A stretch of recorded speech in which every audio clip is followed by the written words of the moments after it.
ओम शांति। आज 6 अप्रैल 2026 के सोमवार के प्रातः मीठी मीठी मधुवन मुरली के बाप दादा के मधुर ईश्वरीय महावाक्य सुनते हैं। मीठे मीठे प्यारे प्यारे बाप दादा ने कहा, मीठे बच्चे, बाप के पास जो बखर समान है उसका पूरा ही अंत तुम्हें मिला है। तुम उसे धारण करो और कराओ। मीठे बच्चे, बाप के पास जो बखर समान है उसका पूरा ही अंत तुम्हें मिला है। तुम उसे धारण करो और कराओ। प्रश्न है, त्रिकालदर्शी बाप ड्रामा के आदि मध्य अंत को जानते हुए भी कल की बात आज नहीं बताते हैं, क्यों? त्रिकालदर्शी बाप ड्रामा के आदि मध्य अंत को जानते हुए भी कल की बात आज नहीं बताते हैं, क्यों? उत्तर है, बाबा कहते, बच्चे, अगर मैं पहले से ही बता दूं तो ड्रामा का मज़ा ही निकल जाए। यह लो नहीं कहता। सब कुछ जानते हुए मैं भी ड्रामा के वश हूँ, पहले सुना नहीं सकता। इसलिए क्या होगा, तुम उसकी चिंता छोड़ दो। गीत चला, मरना तेरी गली में, जीना तेरी गली में, यानी हर वक्त जीना मरना भगवान के साथ हो। ओम शांति। यह है पारलौकिक आत्माओं का बाप। आत्माओं से ही बात करते हैं। उनको बच्चे बच्चे कहने की प्रैक्टिस हो जाती है। बल शरीर बच्ची का है, परंतु आत्माएं तो सब बच्चे ही हैं। हर आत्मा वारिस है, अर्थात वर्षा लेने की हकदार है। बाप आकर कहते हैं, बच्चों, तुम हर एक को वर्षा लेने का हक है। बेहद के बाप को बहुत याद करना है, इसमें ही मेहनत है। बाबा परम धाम से आए हैं हमको पढ़ाने। साधु संत तो अपने घर से आते हैं, वह कोई गांवड़े से आते हैं। बाबा तो परम धाम से आए हैं हमको पढ़ाने। यह किसी को मालूम नहीं है कि बेहद का बाप वही पतित पावन गॉड फादर है। उनको ओशन ऑफ नॉलेज भी कहते हैं। अथॉरिटी है ना, कौन सी नॉलेज है? ईश्वरीय नॉलेज है। बाप है मनुष्य सृष्टि का बीज रूप, सत्य चित्त आनंद स्वरूप। उनकी बड़ी भारी महिमा है। उनके पास यह बखर सामग्री है। कोई के पास दुकान होता है, कहेंगे हमारी दुकान में यह वैरायटी है। बाप भी कहते हैं, मैं ज्ञान का सागर, आनंद का सागर, शांति का सागर हूँ। मेरे पास यह सब बखर, यह सब सामान मौजूद है। मैं संगम पर आता हूँ डिलीवरी करने। जो कुछ मेरे पास है सब डिलीवरी करता हूँ। फिर जितना जो धारण करे अथवा जितना पुरुषार्थ करे। बच्चे जानते हैं बाप के पास क्या क्या है और एक्यूरेट जानते हैं। आजकल किसी को अपना अंत कोई बताता नहीं है। गाया हुआ है, किसी की दबी रहेगी धूल में, किसी की राजा खाए, किसी की चोर चुराए। सफल उनकी होगी जो धनी के नाम जाए। यह सब अभी की बात है। आग लगेगी, सब खत्म हो जाएंगे। राजाओं के पास अंदर बहुत बड़ी मजबूत गुफाएं रहती हैं। भल अर्थक्वेक हो, जोर से आग लगे तो भी अंदर से निकल आते हैं। तुम बच्चे जानते हो, यहाँ की कोई भी चीज़ वहाँ काम नहीं आनी है। खानियाँ भी सब नए सिरे से भरपूर हो जाती हैं। साइंस भी रिफाइन हो जाएगी, तुम्हारे काम आती है। तुम बच्चों की बुद्धि में अब सारा ज्ञान है।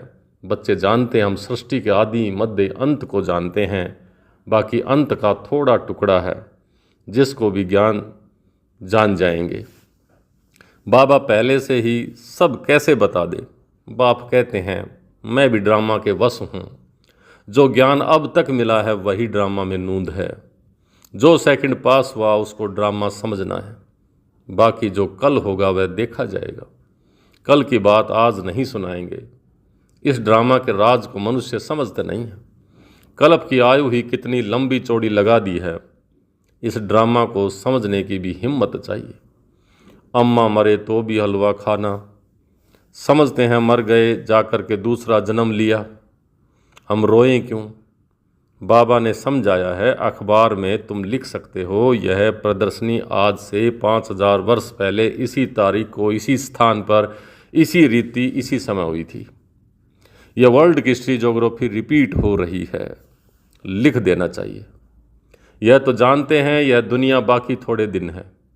यह सब खत्म हो जाएंगे। हम तो पुरुषार्थ कर विक्रमाजीत बन जाएंगे। फिर द्वापर से विक्रम संवत शुरू होता है, अर्थात विक्रम होने का संवत। इस समय तुम विक्रमों पर जीत पाते हो तो विक्रमाजीत बन जाते हो।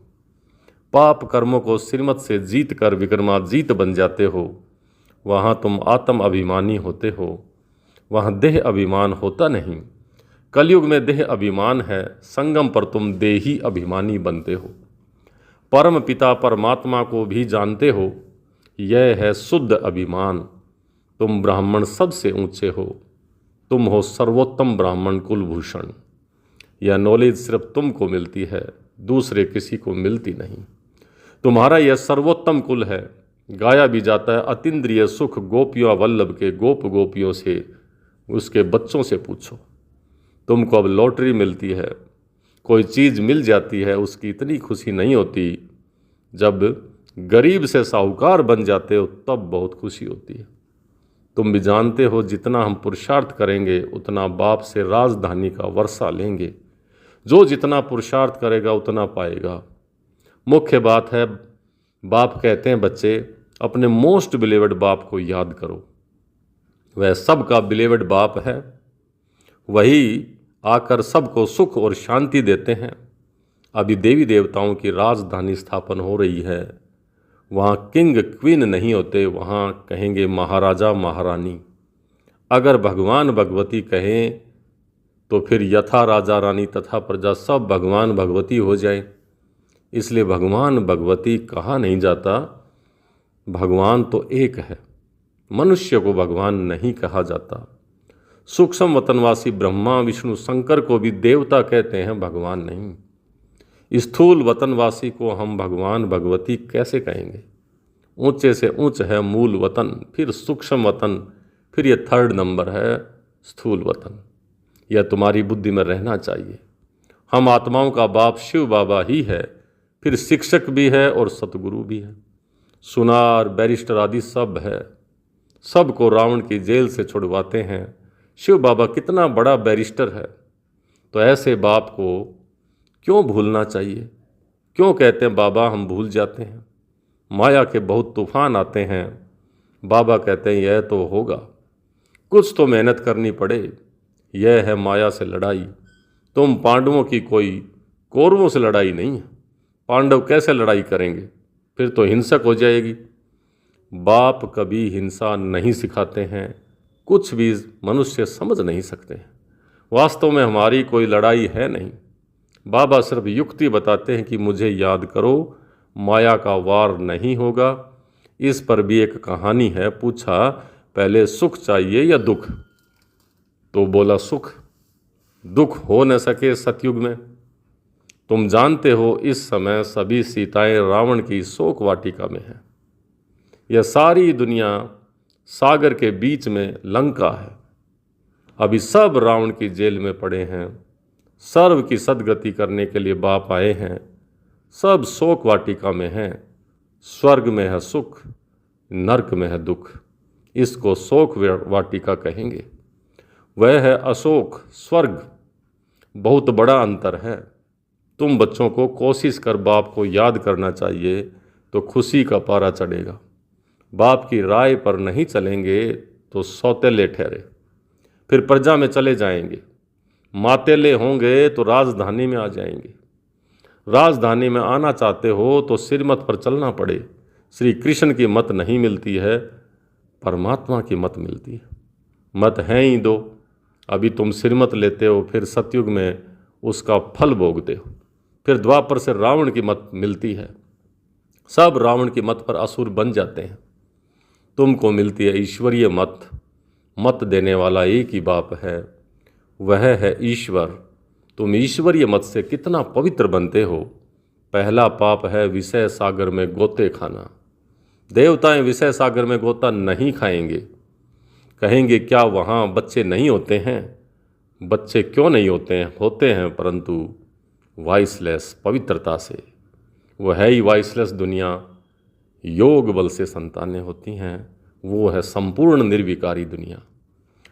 वहाँ यह कोई विकार आदि होते नहीं। बाप ने समझाया है देवता सिर्फ आत्म अभिमानी हैं, परमात्म अभिमानी नहीं हैं। तुम आत्म अभिमानी भी हो और परमात्मा को जानने के कारण परमात्म अभिमानी भी हो। पहले तुम दोनों नहीं थे। सतयुग में परमात्मा को नहीं जानते, लेकिन आत्म अभिमानी तो हैं। आत्मा को तो जानते हैं कि हम आत्मा यह पुराना शरीर छोड़ फिर जाकर नया शरीर लेंगी। पहले मालूम पड़ जाता है कि अब पुराना छोड़ नया लेना है। बच्चा होता है तो भी पहले से साक्षात्कार हो जाता है। योग बल से तुम सारे विश्व के मालिक बन जाते हो। तो पैदा होने से पहले माँ बाप को साक्षात्कार, और मरने से पहले, शरीर छोड़ने से पहले खुद को साक्षात्कार कि अब तुम्हें जा कर के बच्चा बनना है। तो ये सतयुग का सिस्टम होगा। तो क्या योग बल से बच्चे पैदा नहीं हो सकते? योग बल से कोई भी चीज़ को तुम पावन बना सकते हो, तो फिर क्या बड़ी बात है। परंतु तुम याद भूल जाते हो। कोई को अभ्यास पड़ जाता है। बहुत सन्यासी लोग भी होते हैं जिनको भोजन का कदर रहता है, तो उस समय बहुत मंत्र पढ़कर फिर खाते हैं। तुमको भी परहेज तो बताई है, कुछ भी मांस मदिरा आदि नहीं खाना है। तुम देवता बनते हो ना, देवताएं कभी किच्चड़ पट्टी नहीं खाते हैं। तो ऐसा पवित्र बनना है। बाप कहते हैं मेरे द्वारा तुम मुझे जानने से सब कुछ जान जाएंगे, फिर जानने का कुछ भी रहेगा नहीं। सतयुग में फिर पढ़ाई भी और होती है। इस मृत्युलोक की पढ़ाई का अब अंत है। मृत्युलोक की सारी कारोबार खत्म हो, फिर अमरलोक की शुरू होगी। इतना बच्चों को नशा चढ़ना चाहिए। अमरलोक के मालिक थे, तुम बच्चों को अतीन्द्रिय सुख, परम सुख में रहना चाहिए। परम पिता परमात्मा के हम बच्चे हैं अथवा स्टूडेंट हैं। परम पिता परमात्मा हमको अब घर ले जाएंगे। इनको ही परमानंद कहा जाता है। सतयुग में यह बातें होती नहीं। यह तुम अभी सुनते हो। इस समय ईश्वरीय फैमिली के हो। अभी का ही गायन है। अतीन्द्रिय सुख गोपिया वल्लभ के गोप गोपियों से पूछो, अर्थात गोपियों के स्वामी शिव बाबा, उनके बच्चों से अतीन्द्रिय सुख पूछो। परम धाम का रहने वाला बाबा आकर हमारा बाप, टीचर, सतगुरु बनते हैं। तीनों ही सर्वेंट ठहरे ना। कोई अभिमान नहीं रखते। कहते हैं हम तुम्हारी सेवा करके तुमको सब कुछ देकर निर्वाण धाम में बैठ जाएंगे। तो सर्वेंट सेवाधारी हुआ ना। वाइसराय आदि हमेशा साइन करते हैं, सही करते हैं, तो ओबीडियंट सर्वेंट लिखते हैं। तो बाबा भी निराकार और निरअहंकारी है। कैसे बैठकर पढ़ाते हैं। इतनी ऊंची पढ़ाई और कोई पढ़ा ना सके, इतनी पॉइंट्स कोई दे ना सके। मनुष्य तो जान नहीं सकते। इनको कोई गुरु ने नहीं सिखाया।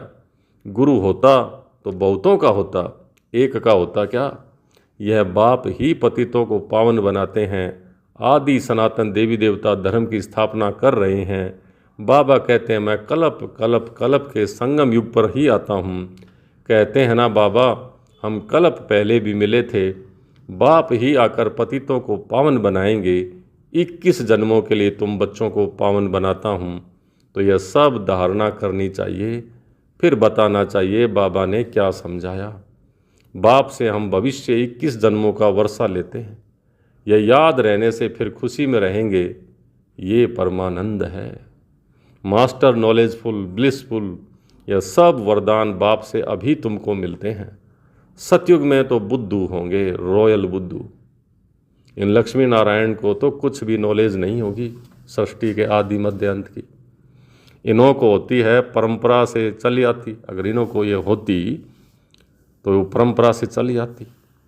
तो तुम जैसा परमानंद देवताओं को भी नहीं हो सकता। कितनी खुशी है कि आनंद के सागर बाप को हम जानते हैं, सारे सृष्टि चक्र के आदि मध्य अंत को जानते हैं, और इसी खुशी में रहना कि हमें कौन मिला, यही परमानंद है। अच्छा, मीठे मीठे सिकलिदे बच्चों प्रति मात पिता बाप दादा का याद प्यार और गुड मॉर्निंग। रूहानी बाप की रूहानी बच्चों को नमस्ते। हम रूहानी बच्चों की रूहानी बाप दादा को याद प्यार, गुड मॉर्निंग और नमस्ते। धारणा के लिए मुख्य सार। पहला, देवता बनने के लिए खान पान की बहुत शुद्धि रखनी है, बहुत ही परहेज से चलना है। योग बल से भोजन को दृष्टि देकर शुद्ध बनाकर स्वीकार करना है। दूसरा, परम पिता परमात्मा के हम बच्चे अथवा स्टूडेंट हैं, वह है हमें अब अपने घर ले जाएंगे। इसी नशे में रहकर परम सुख परमानंद का अनुभव करना है। आज का वरदान, सेवा की लगन द्वारा लौकिक को अलौकिक में परिवर्तन करने वाले निरंतर सेवाधारी भव। सेवा की लगन द्वारा लौकिक को अलौकिक प्रवृत्ति में परिवर्तन करने वाले निरंतर सेवाधारी भव। सेवाधारी का कर्तव्य है निरंतर सेवा में रहना, चाहे मनसा सेवा हो, चाहे वाचा हो या कर्मणा। सेवाधारी कभी भी सेवा को अपने से अलग नहीं समझते। जिनकी बुद्धि में सदा सेवा की लगन रहती है, उनकी लौकिक प्रवृत्ति बदलकर ईश्वरीय प्रवृत्ति हो जाती है। सेवाधारी घर को घर नहीं समझते, लेकिन सेवा स्थान समझकर चलते हैं। सेवाधारी का मुख्य गुण है त्याग। त्याग वृत्ति वाले प्रवृत्ति में तपस्वी मूर्त होकर के रहते हैं, जिससे सेवा स्वतः होती है। आज का स्लोगन, अपने संस्कारों को दिव्य बनाना है तो मन बुद्धि को बाप के आगे समर्पित कर दो। अपने संस्कारों को दिव्य बनाना है तो मन बुद्धि को बाप के आगे समर्पित कर दो। ये अव्यक्त इशारे महान बनने के लिए मधुरता और नम्रता का गुण धारण करो। किसी भी आत्मा को 2 घड़ी मीठी दृष्टि दे दो, मीठे बोल बोल दो, तो उस आत्मा को सदा के लिए भरपूर कर देंगे। यह 2 घड़ी की मधुर दृष्टि बोल उस आत्मा की सृष्टि को बदल देंगे। 2 मधुर बोल सदा के लिए बदलने के निमित्त बन जाएंगे। ये 2 मधुर बोल सदा के लिए उस आत्मा को बदलने के निमित्त बन जाएंगे। अच्छा, ओम शांति।